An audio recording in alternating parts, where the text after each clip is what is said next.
என் தங்கப்பிள்ளையே, நீண்ட நாட்களுக்கு பிறகு உன்னுடைய துணையின் மனதில் இருக்கின்ற ஒரு இரகசியத்தை உன்னிடத்தில் புட்டு புட்டு வைக்க வந்திருக்கின்றேன்.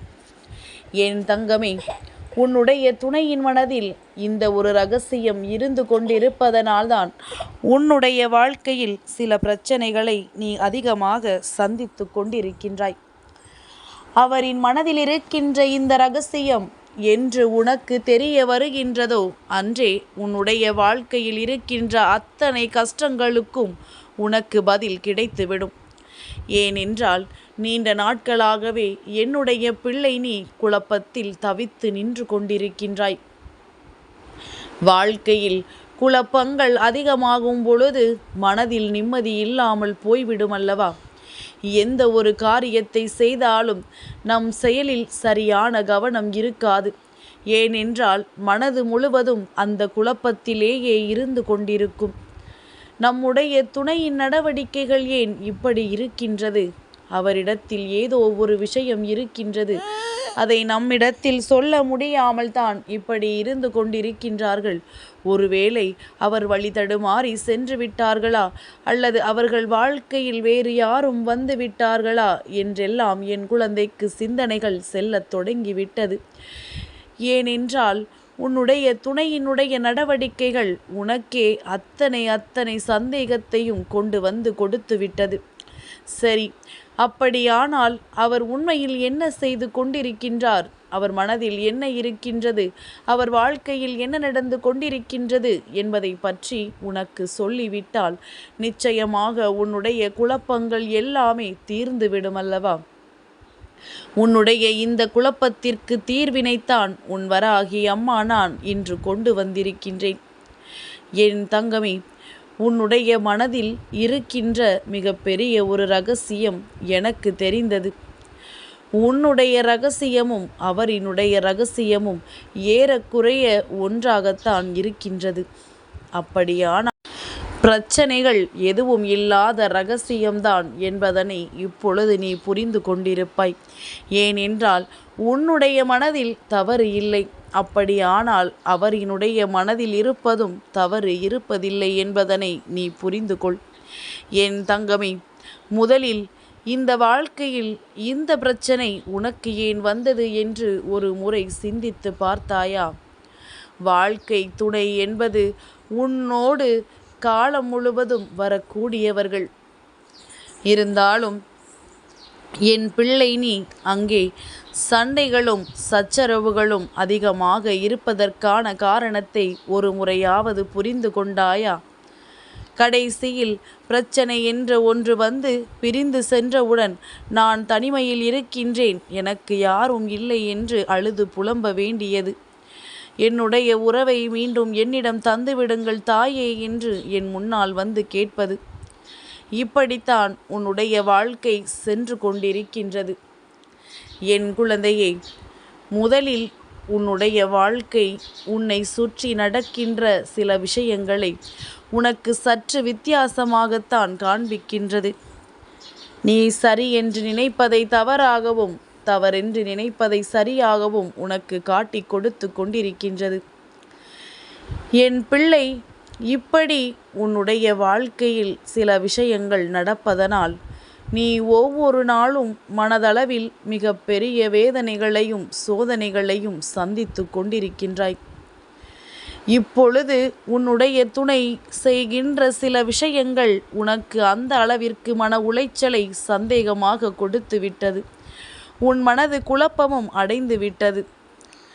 இன்னொருவரோடு தொடர்பு இருக்குமோ, நம்மை விட இன்னொருவரை அவர்களுக்கு பிடித்து விட்டதோ என்று நினைக்கின்ற அளவிற்கு ஒருவரின் நடவடிக்கை இருக்கிறது என்றால் நிச்சயமாக அதை உடனடியே நாம் தெரிந்து கொள்ள வேண்டும். அதை உடனடியே தெளிவும் படுத்த வேண்டும். என் தங்கமே, இந்த வராகியானவள் இன்று அதை பற்றிதான் ஆராய்ந்து விட்டு வந்திருக்கின்றேன். உன்னுடைய துணை இப்பொழுது என்ன செய்து கொண்டிருக்கின்றார், யாரோடு பழகி கொண்டிருக்கின்றார் என்பதையும் அம்மா உனக்கு வெளிப்படையாகவே சொல்லிவிடுகின்றேன். என் தங்கமே, முதலில் ஒரு விஷயத்தை புரிந்து கொள். உன்னுடைய துணையின் மனதில் இருக்கின்ற ரகசியம் என்னவென்பது தெரிந்துவிட்ட பிறகு நீ கோபப்படாமல் அல்லது வேதனைப்படாமல், எல்லாம் நன்மைக்குத்தான், ஏதோ ஒரு சூழ்நிலை அவர்களை மாற்றி இருக்கின்றது என்பதனை நீ புரிந்து கொள்ள வேண்டும். அவசரப்பட்டு எந்த ஒரு முடிவினையும் நீ எடுத்துவிடக்கூடாது. என் தங்கமே, உன்னுடைய துணையின் மனதில் இருக்கின்ற எண்ணம் என்ன தெரியுமா? உன்னுடைய துணை உன்னிடத்தில் இருந்து சற்று விலகிச் செல்வதற்கு காரணம் என்ன தெரியுமா? அவர் தன்னோடு இருக்கின்ற ஒருவரினுடைய வாழ்க்கை சூழலை கண்டிருக்கின்றார்.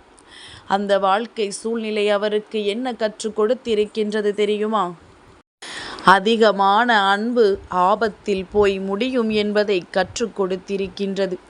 எதுவாக இருந்தாலும் அளவோடு இருக்க வேண்டும் என்று அவருக்கு கற்றுக் கொடுத்திருக்கின்றது.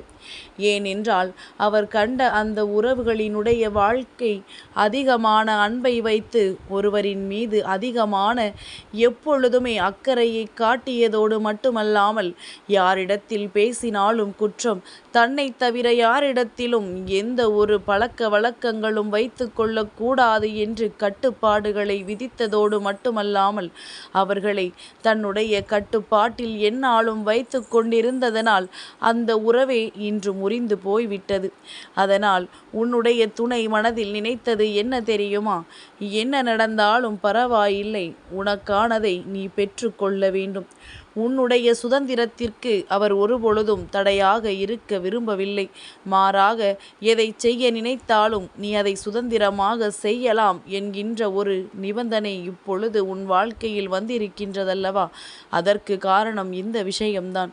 என் குழந்தையே, எல்லோருக்குமே வாழ்க்கையில் செய்கின்ற சில தவறுகளை புரிந்து கொள்வதற்கான காலகட்டம் வந்துவிடும். அந்த காலகட்டம்தான் உன்னுடைய துணைக்கு இப்பொழுது வந்திருக்கின்றது. எப்பொழுதுமே கட்டுப்பாட்டில் வைத்திருக்க வேண்டும் என்று நினைத்த உன்னை இப்பொழுது அந்த கட்டுப்பாட்டில் இருந்து விலக்கி உனக்கு என்ன தேவையோ அதை செய்ய வேண்டும் என்று நீ நினைக்கின்ற அளவிற்கு உன் வாழ்க்கையை அவர்கள் தளர்த்தி இருக்கின்றார்கள். அதனால் என் பிள்ளை, நீ பயப்படாதே. உனக்கான சுதந்திரத்தை கொடுக்க நினைக்கின்றார்களே தவிர ஒருபொழுதும் உன்னை விட்டு விலகிச் செல்ல அவர்கள் நினைக்கவில்லை. அது மட்டுமல்லாமல், யாரெல்லாம் தன்னுடைய வாழ்க்கையில் முன்னேற வேண்டும், அடுத்த கட்டத்தை அடைய வேண்டும் என்று நினைக்கின்றார்களோ அவர்களுக்கு உதவியையும் உன்னுடைய துணை செய்ய நினைக்கின்றார். என் தங்கமே, உன்னுடைய துணையின் மனதில் இருக்கின்ற ரகசியம் இது மட்டும்தான். நீயும் அப்படித்தானே நினைக்கின்றாய்? உன்னுடைய துணை நிச்சயமாக எப்பொழுதும் சந்தோஷமாக இருக்க வேண்டும். அவர்கள் நினைத்ததை சுதந்திரமாக செய்ய வேண்டும். ஒரு பொழுதும் கட்டுப்படுத்த நாம் இருக்கிறோம் என்று அவர்கள் நினைத்துவிடக்கூடாது என்பதைத்தானே நீ எப்பொழுதும் நினைக்கின்றாய். அதனால் என் குழந்தை, உன்னுடைய வாழ்க்கையில் உன்னை சுற்றி நடக்கின்ற இது போன்ற விஷயங்களை அவர்கள் தன்னுடைய மனதிற்குள் ஏற்று கொண்டிருக்கின்றார்கள். என்ன நடந்தாலும் சரி, ஒரு பொழுதும் உன்னுடைய சுதந்திரத்தில் தலையிடக்கூடாது என்ற ஒரு ரகசியத்தை இப்பொழுது தன்னுடைய மனதிற்குள் கட்டு காத்து கொண்டிருக்கின்றார்கள் என் தங்கமே. அதனால் அவர்களின் மீது எந்த சந்தேகமும் படாமல் அவர்கள் உன் வாழ்க்கையில் நல்லதை நடத்தி கொண்டிருக்கின்றார்கள் என்பதனை புரிந்து கொண்டு அவர்கள் உன்னை விட்டு விலகுவதற்கான காரணத்தை தவறாக எடுத்து கொள்ளாதே என் தங்கமே. எல்லோர் வாழ்க்கைக்கும் இது பொருந்தாது. ஒரு சிலரது வாழ்க்கையில் இப்பொழுது இதுதான் நடந்து கொண்டிருக்கின்றது. என் பிள்ளை, உனக்கும் உன்னுடைய வாழ்க்கையில் இது நடந்து கொண்டிருக்கின்றது. அதனால் துணையின் நடவடிக்கைகள் உன்னை அதிகமாக கண்டு கொள்ளாமல் இருக்கிறார்கள் என்றால் நீ எதையும் செய்யலாம். உனக்கான சுதந்திரம் கொடுக்கப்பட்டிருக்கின்றது என்பதனை உன்னிடத்தில் அவர்கள் நிரூபிக்க முயற்சி செய்கிறார்கள் என்பதனை நீ புரிந்து கொள்ள வேண்டும் என் தங்கமே. இது உண்மையும் கூட அல்லவா? துணை என்பது ஒருவருக்கொருவர் கட்டுப்படுத்துவது கிடையாது. ஒருவருக்கொருவர் சுதந்திரமாக இருப்பதற்கு அனுமதி அளிப்பது. ஒவ்வொருவரின் சந்தோஷமும் மிகவும் முக்கியமானதல்லவா? யாருடைய சந்தோஷத்தையும் கட்டுப்படுத்துகின்ற அதிகாரம் இங்கு யாருக்கும் இல்லை. அவர்களுக்கு பிடித்தது போல வாழ முடியுமல்லவா? அந்த வாழ்க்கையைத்தான் உன்னுடைய துணை உனக்கு கொடுக்க நினைக்கின்றார்கள். இனி உன்னுடைய எதிர்காலத்தை பற்றிய கவலையும் அவர்களுக்கு வந்துவிட்டது. இனி நீ எதை சாதிக்க நினைத்தாயோ அதை அவர்கள் உனக்கு சாதிப்பதற்கு உறுதுணையாக இருக்கவும் போகின்றார்கள். என் தங்கப்பிள்ளைக்கு இந்த வராகி அம்மாவினுடைய ஆசீர்வாதங்கள் எப்பொழுதும் உண்டு.